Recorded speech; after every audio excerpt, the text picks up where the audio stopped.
Yesterday was a huge day in the world of sports. If you are one who cares deeply about sports history, and I am most certainly one, and if you are one who have for most of their lives been acutely aware of sports statistics, as I am, and Hembo, I don't know anyone who is more than you are, then today is an enormous day.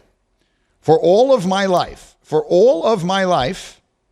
Ty Cobb has had the highest batting average since the day I was born and since long before that. The answer to the question, who had the highest career batting average, has been Ty Cobb. As of today, that is no longer the answer. The answer is Josh Gibson. Major League Baseball is shaking up its record books in the most significant way by incorporating all the statistics from the Negro Leagues. Josh Gibson, with a career batting average of .372, now has the highest batting average in baseball history, surpassing Ty Cobb's .367. Gibson also becomes the career leader in slugging percentage and OPS, moving ahead of Babe Ruth in both of those categories. Now, Josh Gibson, I think, is universally acknowledged by the smallest segment of baseball fans, which is the ones who really know, who have taken the time to pay attention to these things, as the greatest offensive player in the game's history. But because of the insane inequities of the circumstances of the previous century, that number of people has been very small. So I think it is an extraordinarily significant day that now that name and so many others that have previously only been known to a small segment of some segment of even pretty pure hardcore baseball fans will now be known and be remembered in different ways until the end of time. So for one, I think this is a magnificent move, a magnificent decision. And with that, I will give you the floor, Hembo, because I can't think of anyone whose thoughts on all this I want to hear more than yours. Yes, the decision you mentioned was made 3 years ago by Major League Baseball to effectively right the wrong.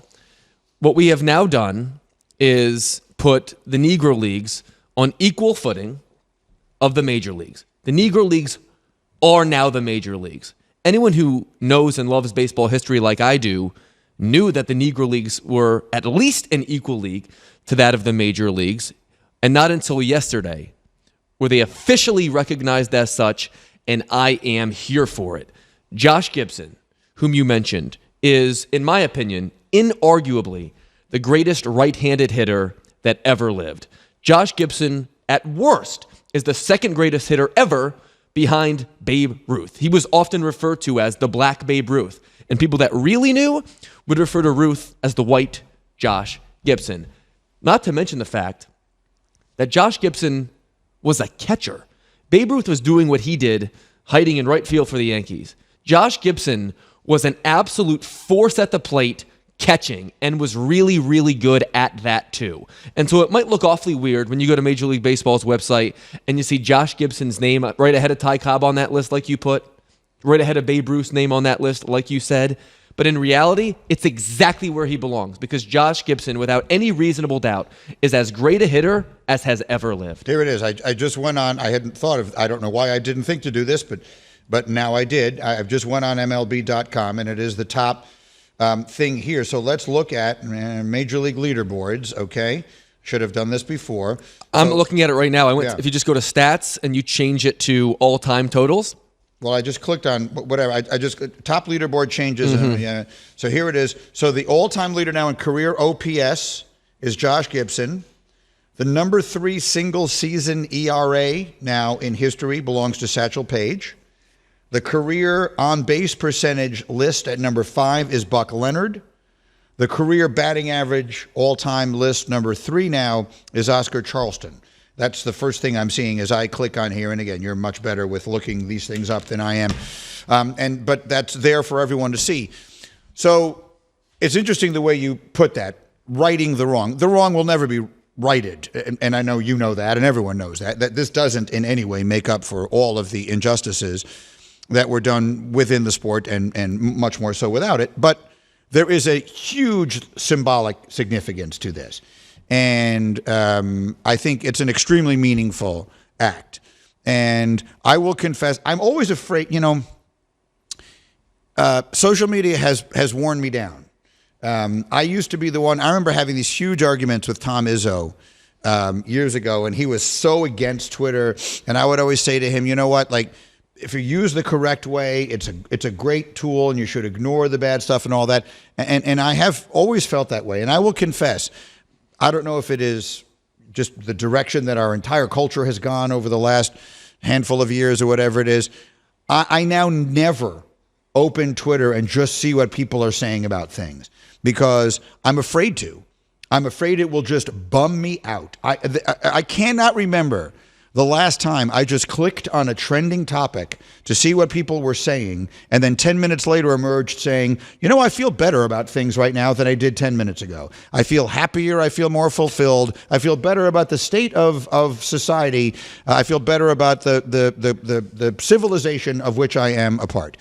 So I'll confess, I did not, when this was made, I guess, public yesterday. What was the big thing that happened yesterday that everyone was reacting to? Was this change actually made yesterday? It was made official. It was made official yesterday.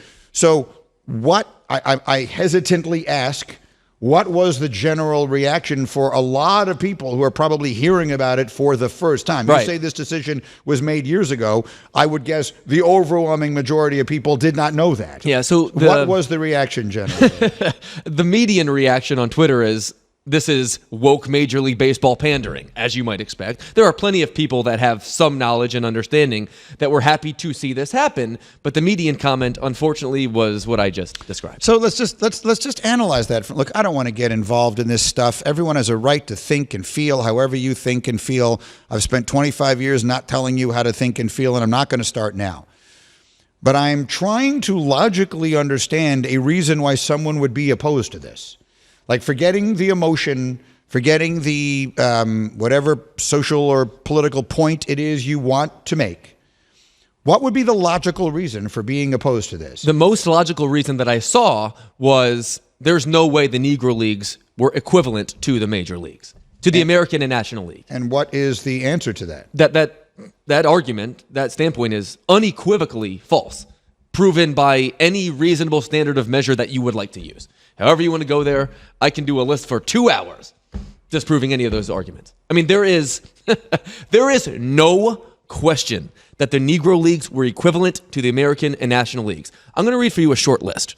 Jackie Robinson, Roy Campanella, Willie Mays, Don Newcomb, Henry Aaron, Ernie Banks, Frank Robinson, Maury Wills. What do they all have in common? I think we all know what they all have in common, yeah. From 1949 to 1962, 11 of the 14 MVPs in the National League were black. If the best players in the world at that point were black in the Negro Leagues, they became the best players in the world in the National League, right? So there's no obvious reason to believe that the best players in the Negro Leagues wouldn't be the best ones in the Major Leagues, because we see it here. Thus, there's no reason to believe that the average ones wouldn't also have been average. But we can go further. All right, we have 50 years of exhibition data, during which point the Negro Leagues playing Major League Baseball teams in exhibitions were 33 games above 500. There is no question that the level of play in the Negro Leagues, based upon the players that transferred, if you will, or the players at the time that the Negro Leagues basically ceased to be, and Jackie Robinson broke the color barrier, were great immediately in the big leagues, but also the fact that we have more than 500 games of data with the teams actually playing each other. So if you don't believe the Negro Leagues were equivalent to that of the American and National Leagues, it is a deeply ahistorical opinion to have. Yeah. I'm so glad you said that, and you're exactly the right person to have this conversation, because you actually know. Other people just say things they don't know because they have some desire to say them, motivated by whatever it is that is motivating it. But you actually know the truth of this, and you just said it in a way that I think is irrefutable. Like, what is the counter argument to that? Like, you know what I mean? Like, I'm an open-minded person. I'd like to hear what the counter argument is to what Hembo just said. To me, it seems as though it does not exist. So, can I add one more thing? Yeah, please. On an emotional level, I, as a lover of baseball history, really appreciate what this will do for Josh Gibson specifically. Josh Gibson died an early death and asked that he be surrounded by the trophies that he won. He was buried in an unmarked grave until the year 1975. You ask 100 people in this country, tell me one thing about Babe Ruth, all 100 would have an opinion. You ask those same 100 people, maybe one would have an opinion about Josh Gibson. Josh Gibson was an equivalent player to Babe Ruth. And my earnest hope is that he someday can be remembered similarly because he deserves to be remembered similarly. I think that's a huge thing that will come out of this. Josh Gibson, just as the example, just as the proxy, just as the poster child, as the person who's going to now be on top of these leaderboards, was as great a player as anyone that has ever lived, inclusive of Ted Williams and Babe Ruth and Lou Gehrig and Stan Musial and Henry Aaron and Cal Ripken Jr. and everyone else. He deserves to be remembered on equal footing of all those guys. And now, based upon the fact that Major League Baseball is recognizing his accomplishments the same way that they recognize the accomplishments of Babe Ruth and everyone else in the American League and National League, my hope is that over the course of time, that goes a long way into those guys, and specifically Gibson, being remembered better. He died at the age, that's really, really well said. He died at the age of 35. He was diagnosed with a brain tumor in 1943. He was hospitalized in 44. He died of a stroke at the age of 35 in Pittsburgh in January of 1947. He was buried at the Allegheny Cemetery in Pittsburgh, where he lay in an unmarked grave until a small plaque was placed there in 1975. And as of today, he is the greatest hitter in the history of the game of baseball.